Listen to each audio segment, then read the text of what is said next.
महीने बाद उसने अपनी मुझे रियल एज बताई कि वो मुझसे पूरे 10 साल बड़ा। मैंने कहा मैंने तो सच में अपने बाप की उम्र का पटा लिया भाई। हेलो एवरीवन और वेलकम टू माय चैनल। और आज करेंगे हम स्टोरी टेलिंग कि how my ex cheated on me. तो बैक इन 2020 जब मैं 10th क्लास में गई थी और सिर्फ कोरोना ही चल रहा था उस टाइम पे, ऐसे स्टार्टिंग से हुई थी कोरोना की। तो मैंने इतनी रील स्क्रॉल कर ली थी और मेरे दिमाग में इतना बैठ गया था कि अगर तुम्हें घर से बाप के प्यार ना मिले तो तुम बाहर ढूंढ सकते हो, तुम अपनी बाप की उम्र की लड़की को पटा सकते हो। और मैंने भी ऐसे ही करा, हमेशा रॉन्ग डिसीजन ले लेती हूँ और उसके बाद रिग्रेट भी नहीं करती। भाई मुझे रिग्रेट ही नहीं होता किसी चीज़ का। तो ये मेरे लिए ऐसे कोई नई बात नहीं थी कि मैं ऐसा कुछ सोचूं। तो मैंने दोबारा ऐसा कुछ सोचा और मैंने सोचा कि हाँ भाई मैं अपने बाप की उम्र का लड़का पटा सकती हूँ, पटाने। और मेरी किस्मत ऐसी है कि भाई जैसे मैंने ये सोचा और ऐसे ही होने लग गया। मैंने एक बंदे को, जिसने मेरी 4-5 साल ही बड़ी बताई थी, इससे ज़्यादा ऊपर नीचे नहीं था, तो उसने मुझसे ऐसे कहा था कि मैं सिर्फ तुझसे 4-5 साल बड़ा हूँ, हम तो कर सकते हैं ये वो। तो मैंने भी उसे 10 दिन में हाँ कह दिया। 10 दिन में हाँ कहती, वैसे मैं 2 दिन में हाँ कहती थी। वो 10 दिन तो मैंने उससे दिया कि तू सोच ले भाई तुझे आना है या नहीं आना है। तो हमारा अच्छा खासा हो गया।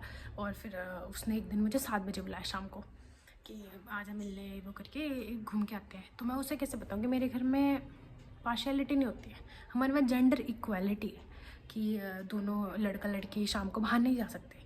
मैं 5 बजे के बाद नहीं जा सकती और मेरा भाई 12 बजे के बाद। तो ऐसे हुआ मैं नहीं गई उस दिन शाम को, अच्छा ही हुआ नहीं गई। उसके बाद 2 महीने हमारा बहुत अच्छा चला, मेरे पेपर और उसका टाइम पास।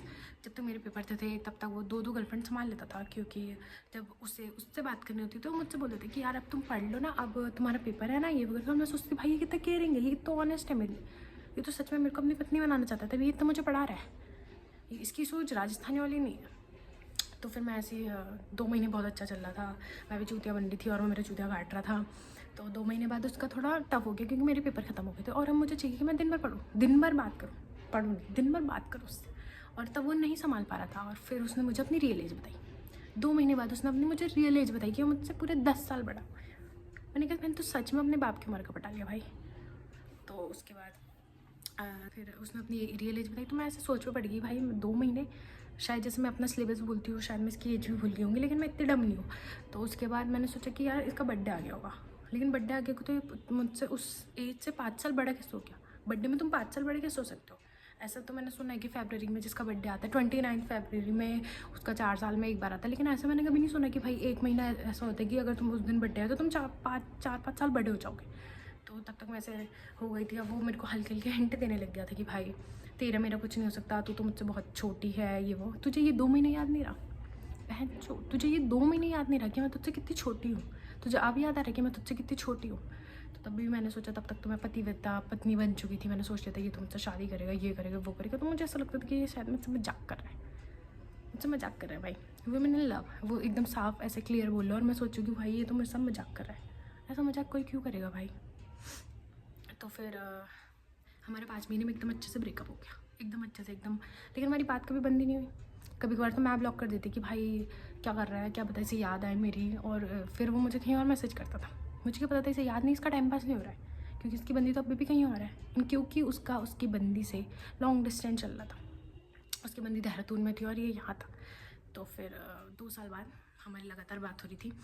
तो 2 साल बाद उसकी बंदी वापस आ गई, उसका कोर्स ख़त्म हो गया होगा आई गेस। तो वो बंदी वापस आ गई, ठीक है। और इसने मुझे बोला कि एक दिन इसका कॉल आया ऐसा रैंडमली, ये कभी कॉल करता नहीं था, इसने मुझे रैंडमली कॉल करा। और मैं ऐसे खुश, मैंने कहा भाई आज इसको शायद मेरा प्यार दिख गया होगा, ये शायद ये वापस आना चाहता है। लेकिन इसने मुझसे बोला कि इसकी एक बहन है, उसको बोलना है कि भाई तेरा मेरा ऐसा कुछ भी नहीं था।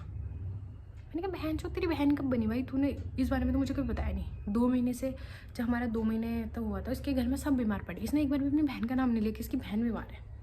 इसका बाप बीमार पड़ा, इसकी माँ बीमार पड़ी, इसका पूरा परिवार बीमार पड़ा भाई। जब मेरे से मिलना होता था और मैं इतनी अच्छी कि भाई इतनी सेंसिटिव हूँ उसके लिए कि अगर उसके घर वाले बीमार पड़े तो मैं कहती थी हाँ भाई उनकी देखभाल कर। और अगर मेरे घर वाले बीमार पड़े तो मैं चली जाती थी भाई मिलने। मैं तो चूती हूँ ना भाई, मैं अपने घर वालों की सेंसिटिव थोड़ी हूँ, मैं तो सिर्फ उसके लिए सेंसिटिव हूँ। तो फिर इसने बोला कि एक मेरी बहन है बहुत स्ट्रिक्ट है, वो ऐसी है वैसी है, तो तू उससे बोल दे कि भाई हाँ तेरे मेरे बीच में कुछ नहीं था। तो मैंने भी चूतिया बन के कॉल करा और मैंने बोला कि हाँ दीदी हमारे बीच में ऐसा कुछ भी नहीं है। तो वो भी तब तक मैं उसका समझ गई थी, उसका नाम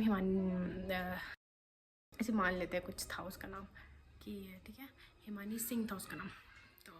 तो वो मुझे ऐसे गाली वाली देने लग गई कि ये तेरी माँ, ये तेरी उसकी, कि भाई कौन है तू, मुझे पता है सब तेरे बारे में, ये वो, तू ही बड़ी होगी मेरे बंदे के पीछे। मैं बड़ी होंगी तेरे बंदे के पीछे, मैंने कहा फिर भी वुमेन इन लव और बेचारी क्या सोच सकती है, ऐसा मैं भी सोच रही थी कि शायद वो उसके पीछे पड़ी होगी तभी ये वो।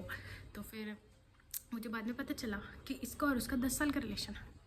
हम दोनों ने एक दूसरे से लड़ लिया और उसने बोला कि भाई मैं उसके साथ 10 साल से हूँ और वो मुझसे 10 साल बड़ा है, सोच भी कैसे सकती हूँ उसके साथ फ्यूचर। तो उसके बाद हमने फिर शाम तक का हमने वेट करा और फिर हम दोनों शांत हुए, हम दोनों ने एक दूसरे से बात करी, ढंग से बात करी। उसने मुझे समझाया कि भाई अब तू ब्लॉक कर दे उसे और मुझे मैसेज करना अगर वो मैसेज करेगा तो। और मैंने भी सोचा कि वो भी ब्लॉक कर देगी, हम दोनों अलग हो जाएंगे, इंडिपेंडेंट वुमेन बनेंगे और उसकी ज़िंदगी ख़राब हो जाएगी। लेकिन ऐसा नहीं हुआ, मैंने तो अपनी तरफ से ब्लॉक कर दिया था लेकिन उसने नहीं करा। 4-5 दिन बाद उस बंदी ने उसके साथ स्टोरी डाली।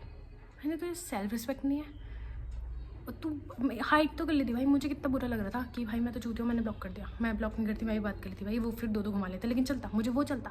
लेकिन तू उसके साथ वापस कैसे आ गई, वापस कैसे आ गई भाई। फिर कोई बात नहीं, फिर मैंने ऐसे सोचा, मैंने कहा कोई बात नहीं कोई बात नहीं। फिर मैंने उसको मैसेज करा कि आप वापस आ गए, कहती हाँ यार मेरे से 10 साल का था ये वो। मैंने कहा बहन उसने तेरे को चीट किया है मेरे साथ, मेरे को तो मतलब चीट ही क्या बोल सकते हैं, मेरे को तो चीट उसने मतलब उसने तेरे को चीट किया मेरे साथ। मेरा रिलेशन तो रिलेशन में नहीं है भाई, मेरे तो 4-5 साल का था, तुझे तो 10 साल का था भाई। कुत्ता गुगाना भी भूल सकता है।